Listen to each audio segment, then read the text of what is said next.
Hey, y'all, Scott Horton here for WallStreetWindow.com. Mike Swanson knows his stuff. He made a killing running his own hedge fund and always gets out of the stock market before the government-generated bubbles pop, which is, by the way, what he's doing right now, selling all his stocks and betting on gold and commodities. Sign up at WallStreetWindow.com and get real-time updates from Mike on all his market moves.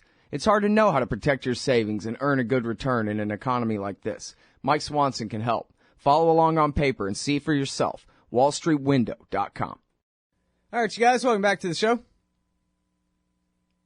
I'm Scott Horton. It's my show, The Scott Horton Show. Our first guest today is Thomas K. Duncan. He's an assistant professor of economics at Radford University, and he's the co-author of this new study with our friend Chris Coyne from George Mason. It's called The Revolving Door and the Entrenchment of the Permanent War Economy. Welcome to the show. Tom, how are you doing? I'm doing great. Thanks for having me on the show. I appreciate you joining us today, and I appreciate you taking a very kind of in-depth academic look at this subject, the revolving door, or my favorite phrase, as you guys use it in here as well, the iron triangle. Makes it sound very difficult to break when you put it that way.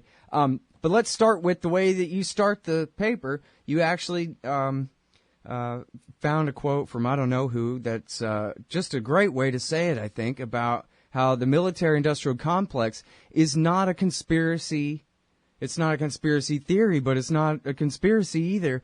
It's just a coalition of interest groups. The same as if we were talking about the AARP or the NRA. Well, they have their backers, too. It's not just old people and gun owners, but there are other people who have a confluence of interests with those prominent lobby groups, whatever one's position on them, right? And so what you're telling me is when it comes to military arms acquisitions, et cetera, that it's just the same thing. This is the way business is done in Washington, D.C.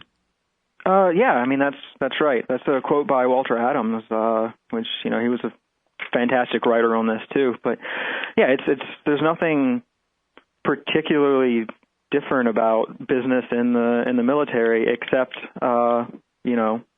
there's a lot more money involved, and the structure is going to be a little different. But when you talk about it in terms of politics, right? You go into politics, you have your interests, and Congress responds to those interests. The same if you have any other lobby group. There just happens to be a whole lot of money in the defense industry for that.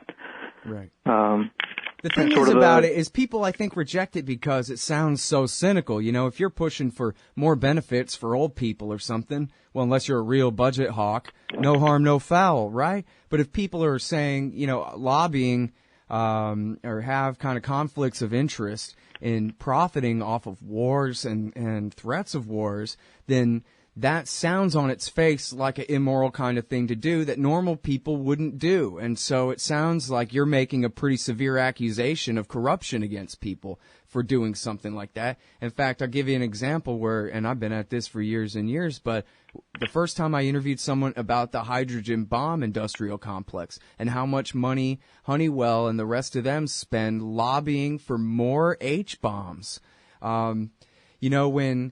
Ideally, I think an average American would think that the conflict of interest there is so horrible that it would obviously be not their place to recommend more or less H-bombs, but just to do their patriotic duty and make some if we need some, as to be determined by someone else. But how could it really be where you have lobbyists saying, Senator, we really need this H-bomb money, and that questions like that, H-bombs, submarines, wars, and even policies, that those things could come from sort of the narrow interest of a lobbyist representing a corporation or something like that. It sounds on the face of it like a conspiracy theory, like something that's too cynical for regular people to take part in, no?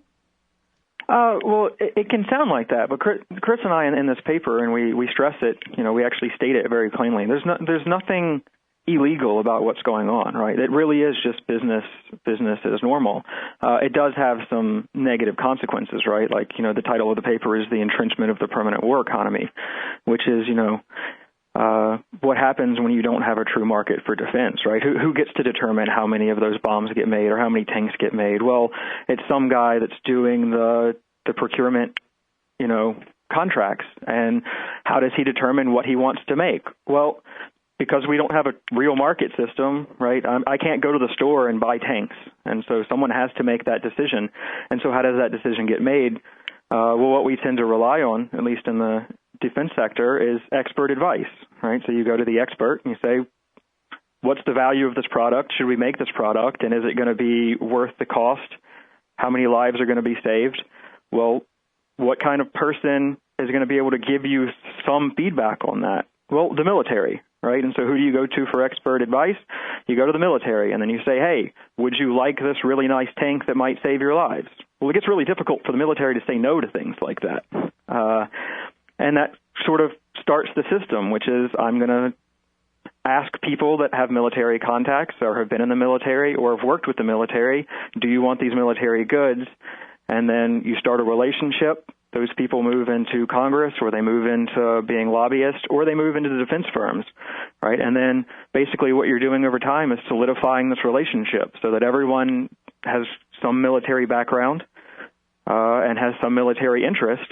And the more that you do that, the more the interests sort of start to coincide with one another, and you get a very military orient to the people that are making decisions about what kind of spending and what things should be purchased by the military. And it sort of reinforces itself over time in the system. And it's not illegal, but it does have some reinforcing tendencies that means we get more militaristic in our defense sector. Mm-hmm. Yeah, and see, that's the real trick. Not only is it not illegal, the people involved in it don't even know or think that it's wrong. This is just how the system is. And exactly. I got a great insight into this mindset years ago by reading a Tom Clancy novel where the whole discussion is, oh, you know who you've got to get to be the Deputy Secretary of Defense, this brilliant genius from General Electric. And, of course, the guy from General Electric does have all of these qualifications, right? That's why he's Mr. Badass over at General Electric. But there's no concept of, any kind of conflict in what his policies are going to be and what his policies will have to do with General Electric in the future. It's simply how business is done. There's no second thought about it. These are the best and brightest people in America. Of course, that's the guy we want to be the Deputy Secretary of Defense. The same way our next interview, or 2 interviews from now, is about Ashton Carter. This is why Goldman Sachs wants Ashton Carter, because he's spent so much time in the Pentagon. He must know a lot about what's going on in the world and what they need to do with their investments. So it all just makes perfect sense, doesn't it? Exactly. And, because, you go back to that not having a market, right? I can't prove these people wrong, and so there's no reason for them to change their mind. And so as long as they say, look, this is valuable, and here's some figures that show you this is valuable, we tend to, on the face value, just accept that, yep, there's value to that. And so then, they don't think they're doing anything wrong, but it is reinforcing, and it is, it's the confluence of opinion, right? I mean, I was listening earlier, and you talked about, the people sitting around about the Saudi, right? Well, they all nod around the table. Well, the guy who doesn't nod around the table doesn't sit at the table anymore. Right. And so the people who get to stay are the people that conform to the mindset of, look, we need to spend more, we need to care about these specific things that I also care about, and then you get more and more spending diverted into military resources, right? Yep, absolutely. We see it time and time again with the policies and on procurement, just as well as with, what is to be done, say, in Ukraine or in Libya, something like that. But if you look at the F-35, for example, where any independent expert, including some of the people who designed it, will tell you that it's the biggest turkey in the whole wide world. Costs as much as an aircraft carrier, and it's worthless. Basically, the whole fleet of them are outmatched by all the planes that they're replacing. And yet they just persist. They spent, they say $1.5 trillion, so it must be 3 by now, right? It's quite a bit. But I mean, if you think about that system, the guy who's doing the lobbying for the F-35 is never going to walk into the Pentagon and say, yeah, I'm selling you something that's not worth the value. What's he going to say? He's going to say, this is very valuable. Here's how many lives it's going to save, and here's, how it's going to work. And this is why you should fund it. And the guy that doesn't do that doesn't get to be the lobbyist anymore, and he doesn't get to have the job at the defense firm at the end of his term as a lobbyist, and he doesn't get to go back into the Pentagon later, right? Like, if you don't conform to the system, you get left behind from the system. More with Professor Tom Duncan on the revolving door and the entrenchment of the permanent war economy in just a sec. You hate government, one of them libertarian types, or maybe you just can't stand the president, gun grabbers, or warmongers. Me too. That's why I invented LibertyStickers.com. Well, Rick owns it now, and I didn't make up all of them, but still, if you're driving around and want to tell everyone else how wrong their politics are, there's only one place to go. LibertyStickers.com has got your bumper covered. Left, right, libertarian, empire, police, state, founders quotes, central banking. Yes, bumper stickers about central banking. Lots of them. And, well, everything that matters. LibertyStickers.com. Everyone else's stickers suck. All right, y'all, welcome back to the show. I'm Scott Horton. It's my show, The Scott Horton Show. I'm talking with Thomas K. Duncan. He teaches economics at Radford University. He's the co-author of, looks like a couple of papers here with our friend Chris Coyne. The Overlooked Costs of the Permanent War Economy. And this one is The Revolving Door and the Entrenchment of the Permanent War Economy. So, I know what I wanted to get with. You sound like Ludwig von Mises when you're talking about how, well, geez, they don't have a market process for figuring out how much things should cost. It sounds just like Mises describing the Soviet Union under Vladimir Lenin. This is never going to work because the salesman and the customer are the same guy. So nobody knows how much stuff's supposed to cost, and so the best they can do is guess, and they constantly get it wrong. And I just saw the other day the odometer flipped over to $18 trillion worth of national debt now. And I think I'm putting two and two together here, that one has to do with the other. They don't know how much stuff should cost, and it's not their money, too. So instead of, even if you're dealing with a zillion-dollar corporation like IBM or something, and you start wasting a bunch of money as a manager, at some point someone's going to put you in check. But if you work for the Pentagon, just go ahead and we'll buy a whole desert full of tanks we don't need. No problem. No one will ever stop us till the dollar breaks. And that's exactly right. And then, Mises is someone that we've relied on to give the market argument, because he does it so clearly, which is, if you don't have prices, profit, and loss, you can't determine the value. And what is it that the revolving door is set up to do? It's set up to try to find a way to determine value when you don't have a market, which then just relies on expert advice. And that expert advice isn't, it's not interest-free, right? The people that are giving the advice and the people that are doing the value calculations are people that work in the system. And you don't want to be in a system that doesn't have high value for you. So what do? You say there's really high value. And then once you've done that, we spend more and more money on these programs, right? Like on the F-35 program. What is the value of that jet on the market? Well, we don't really know. We just know what they've told us the value is. And really, they haven't even gotten that right, as the costs keep changing and keep rising on that program. And there is no sanction, really, because they're not suffering any losses. They just ask for more money, and they get more money. In fact, again, back to Carter, the living example, soon-to-be confirmed new Secretary of Defense here. I was reading his profile this morning, and he's actually known as being kind of a hawk on the F-35. And when he took over as Deputy Secretary of Defense, he told Lockheed, why, I'm docking you some pay, and I'm going to lengthen the time schedule of testing and all this stuff. So nothing about, a fight to scrap the ridiculous program and just make more F-18s. They're perfectly good, right? but instead, this kind of tinkering around the edges gets him this, reputation as a guy who doesn't take no guff. He's a real expert and willing to stand up to the big dogs like Lockheed, it says. The news is. And at some level, he is standing up to them. But what would have happened to him had he stepped out and said, we're going to be canceling this F-35 program? The question is would he now be considered for, Secretary of Defense? I don't really know the answer to that. I have my suspicions that may not be the case, because there's a lot of money involved in that, and politics, money talks, and that's just how politics is done, right? That's par for the course. There's money talks, and you don't cancel the biggest contract for Lockheed Martin without some kind of consequences on you politically. Yeah. All right, now, so can you describe to us a little bit more about kind of which corporations, which personalities, which political positions, and what kind of history can you describe about, how this works? Kind of paint a picture for us.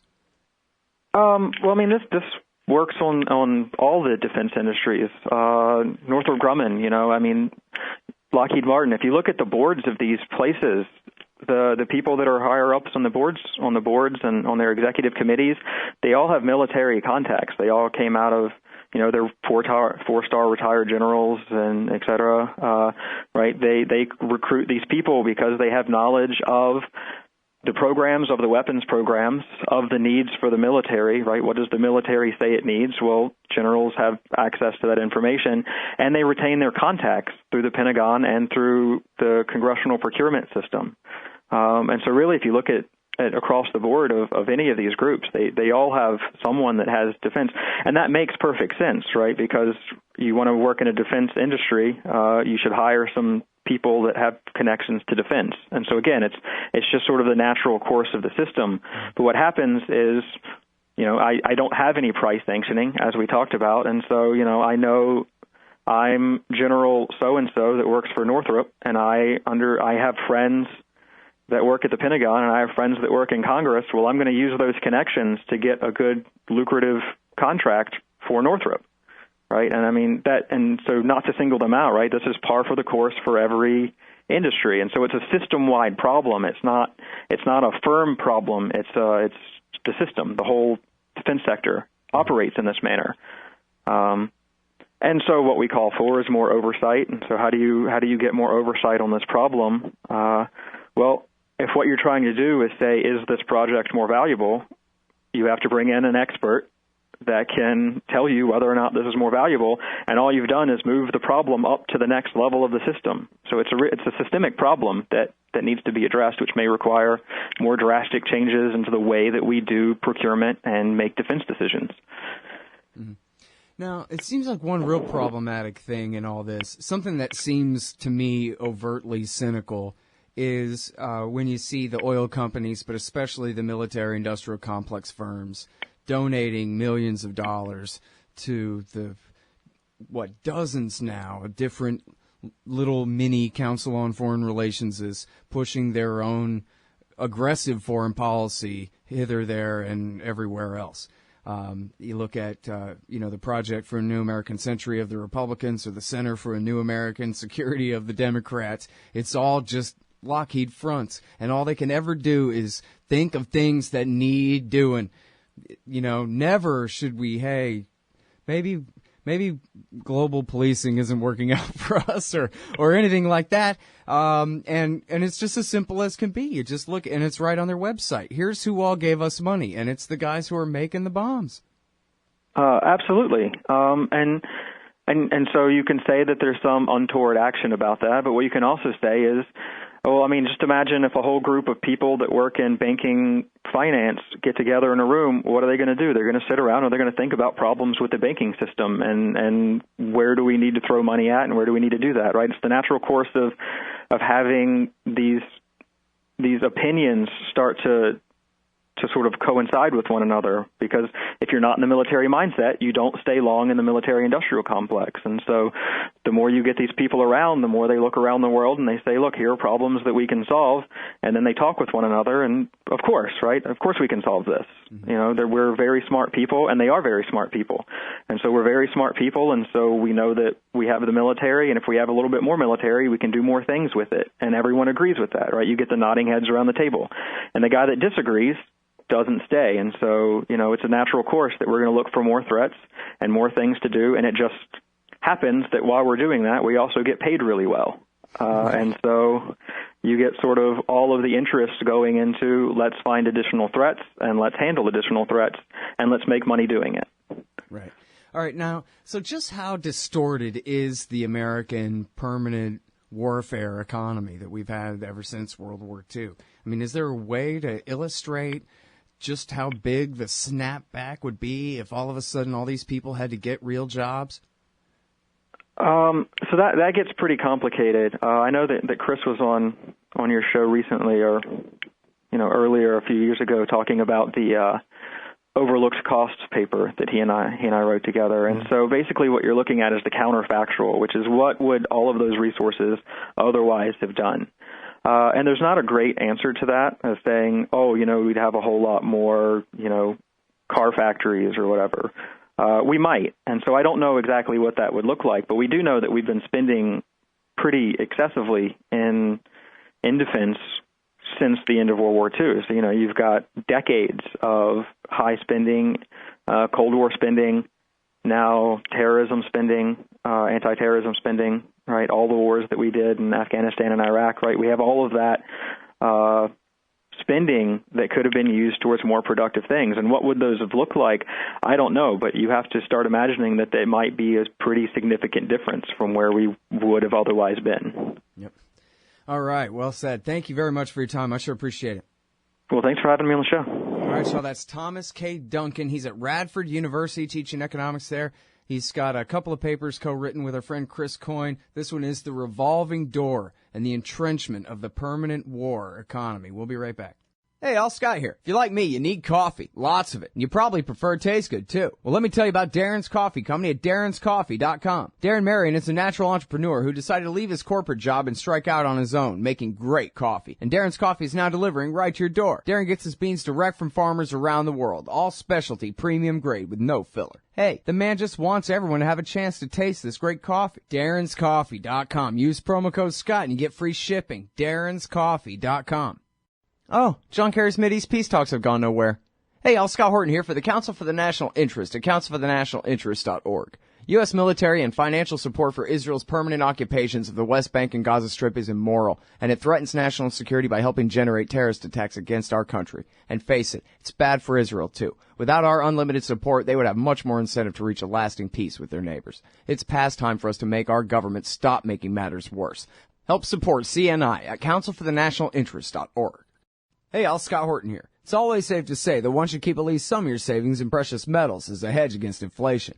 And if this economy ever does heat back up and the banks start expanding credit, rising prices could make metals a very profitable bet. Since 1977, Robertson Roberts Brokerage Inc. has been helping people buy and sell gold, silver, platinum, and palladium, and they do it well. They're fast, reliable, and trusted for more than 35 years. And they take Bitcoin. Call Robertson Roberts at 1-800-874-9760 or stop by rrbi.co.